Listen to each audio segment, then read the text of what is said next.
What's going on, guys? My name is Tom and welcome back to my channel. As you may or may not know, I'm currently an architecture student, and today I will be reacting to Darius Rucker's home in Nashville, Tennessee. But before we get into it, make sure you obliterate that like button for the YouTube algorithm. And without further ado, let's jump into the video right now. What's up? I'm Darius Rucker. Welcome to my house. For all my non-country music fans out there, in case you don't know who Darius Rucker is, he is a singer-songwriter. He originally got his start in a band called Hootie and the Blowfish, but he now does his own thing. This is my home, Nashville. I haven't lived there very long. I've lived there for, I think, 4 months. Me and my son, Jack, we just chill out over here sometimes and play games or something. It's just a really cool area when you walk in. I like that they're showing us the exposed beams on parts of the ceiling, but I'm actually not sure if they are structural or not, though. It's kind of hard to tell because you can kind of see these lines and almost detail work, so that's the part that's throwing me off a little bit. But I think I would have rather seen it as its natural color would, as opposed to being painted white. I think it would have brought a lot more warmth to the space. I think it would have made it a little more interesting because it would have stood out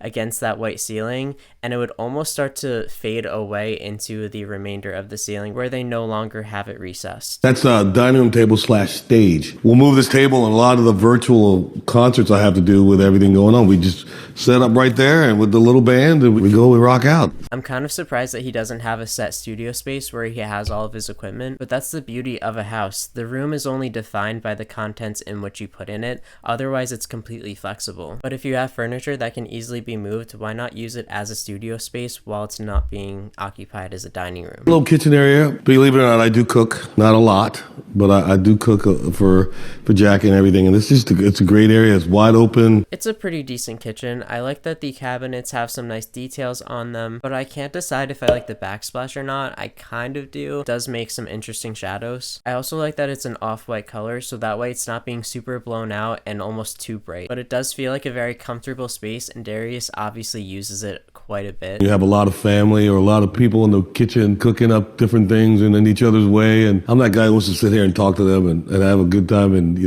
maybe help if I can, because I just think that's family, that's friends, that brings people together, and you always know at any party everybody congregates in the kitchen. Yeah, and you can start to see that in the layout and how it was designed, that he wanted everyone to be able to participate in some way, shape, or form. Considering the sink and the stove and those chairs are all in the most central part of the kitchen, it does create that more communal feel to it, as opposed to all of the fixtures kind of being pushed off to the side. Another space that is awesome is our breakfast nook. The sun just flows into this house and gives it so much life. We sit here, we'll do puzzles here, we'll play games here. That's great. So quick story time, my aunt and uncle actually had a similar layout where they had their little breakfast nook table right next to their kitchen, and that's exactly what we used to do. We would always be using that area to hang out, play games, have some lunch. It was a great time. This is our wonderful living room. So I know this was filmed around Christmas time, but I actually know people who leave their Christmas trees up all year round. So let me know in the comments if you do that or know people who do that. I'm actually curious to see if it's a common thing or not. When I was looking for the house, I knew it was going to be me and my son, and the one thing I really wanted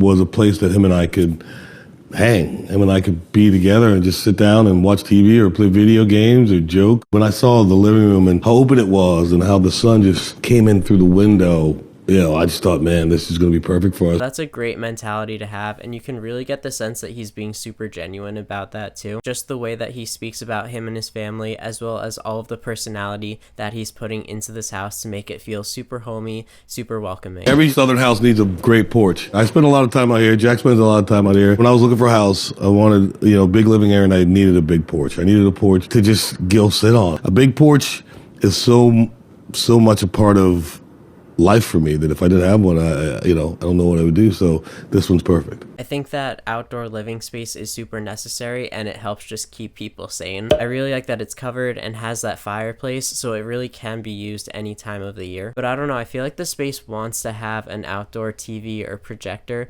or something, just so you can watch the game or whatever while you're sitting outside and relaxing. Thank you guys very much. I hope you enjoy my house. Okay, overall, he has a pretty nice house. I would have loved to hear more of the logistical sides of it, such as the square footage, and how much it went for, but it's very evident that he put his entire personality into the space, and you definitely can't knock him for that. Seeing a little more of the interior also would have been nice, but from what we saw, it doesn't look bad at all. And with that being said, thank you so much for watching. I really do appreciate it. As always, let me know what you think of his house in the comments below. I would love to hear your thoughts and opinions, and if you enjoyed the video, make sure you like, subscribe, and turn post notifications on so you get notified every time when I upload. Thank you again so much for watching, and until next time.